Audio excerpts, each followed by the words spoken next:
Chief Minister Conrad Sangma in the Assembly today advocated that all legislators should be allowed to speak in Khasi and Garo languages while participating during the debate inside the House. While replying to the call attention motion moved by Nongpo MLA Merul Born Lingdo on the fourth day of the autumn session, Sangma said that the members can speak on the local dialect while participating in the debate on the Governor's address, motions and resolutions. He said that this will be a strong message to the centre about the sincerity and determination of the state in obtaining recognition of the two languages.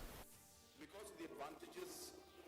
the language gets once it is included in the 8th schedule, we as a government and as legislatures are not just demanding it, but we are also practicing it by ensuring that the House also is adopting the language and allowing the members to speak in Khasi or in Garo language.